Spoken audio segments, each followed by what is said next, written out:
కండలేరు ఎడమ కాలువ ఈ మెట్ట ప్రాంత రైతాంగానికి సంబంధించి తీరని కలగా మిగిలిపోతున్నటువంటి సందర్భంలో ఎంతోమంది రాష్ట్రానికి ముఖ్యమంత్రులుగా పనిచేసిన రాజశేఖర రెడ్డి గారు ముఖ్యమంత్రి అయిన తర్వాత మెట్ట ప్రాంతం అనేటువంటి పొదలకూరు మండలానికి నీరందించమని చెప్పి కోరినప్పుడు ఆయన వెంటనే స్పందించి సర్వే చేసి కండ్లేరు ఎడమ కాలువ నిర్మాణం ద్వారా ఈ ప్రాంతానికి సంబంధించి నీరందించాలనేటువంటి ఒక నిర్ణయం తీసుకోవడం జరిగింది.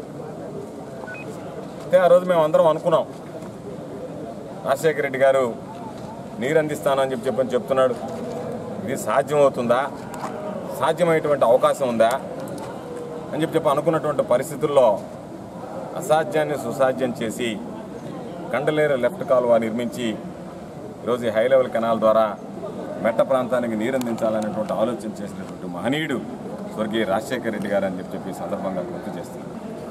అయితే ఆ రోజు 30 టీఎంసీల పైనుంటేనే నీళ్లు వచ్చేటువంటి అవకాశం ఉంటే ఆయన దగ్గరికి వెళ్ళి 30 టీఎంసీలకైనా పైనుంటేనే నీళ్లు వచ్చేటువంటి అవకాశం ఉంది అని చెప్పంటే పాపం కాలువల నిర్మాణం దాదాపుగా పూర్తయిన సందర్భంలో ఇక్కడ సబ్ రిజర్వాయర్ నిర్మించాలనేటువంటి ఆలోచన చేశాం. సబ్ రిజర్వాయర్కి సంబంధించి అధికారులు ఇబ్బందులు కలుగుతాయి అని అంటే 2007లో నేను జిల్లా పరిషత్ చైర్మన్గా ఉన్నటువంటి సమయంలో దీనికి సంబంధించి లిఫ్ట్ ఇరిగేషన్కి సంబంధించి ప్రతిపాదనలు పంపించండి, లిఫ్ట్ ఇరిగేషన్ పెట్టాలని చెప్పి ఆలోచన చేసి ఆ రోజు అధికారులు కూడా 20 కోట్ల రూపాయలతో లిఫ్ట్ ఇరిగేషన్కి సంబంధించి అంచనాలు పంపించారు.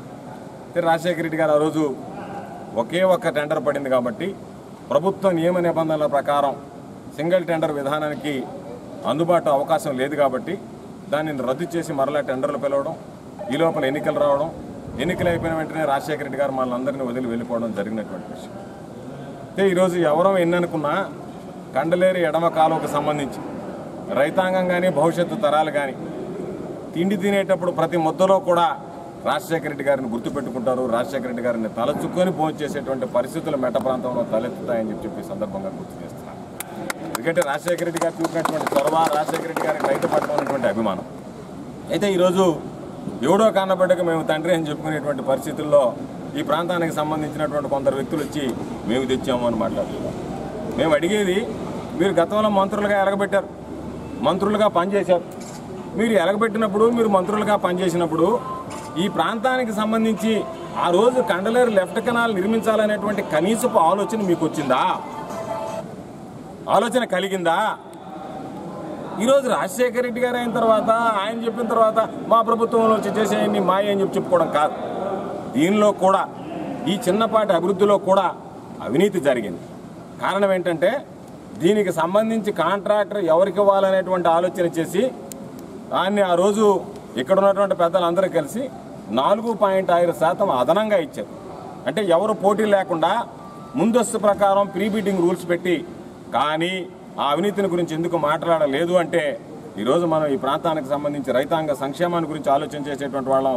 ఈరోజు ముఖ్యమంత్రి ప్రభుత్వం అవినీతికి ఒక 6% తిన్నా సరే రైతులకు సంబంధించి మేలైనటువంటి వ్యవస్థను అందించేటువంటి అవకాశం ఉంటుంది, మెట్ట ప్రాంతాలకు సంబంధించి రైతులకు నీరు అందించేటువంటి అవకాశం ఉంటుంది అని చెప్పనని దాని గురించి ఎక్కడా మాట్లాడినటువంటి సందర్భాలు లేవు.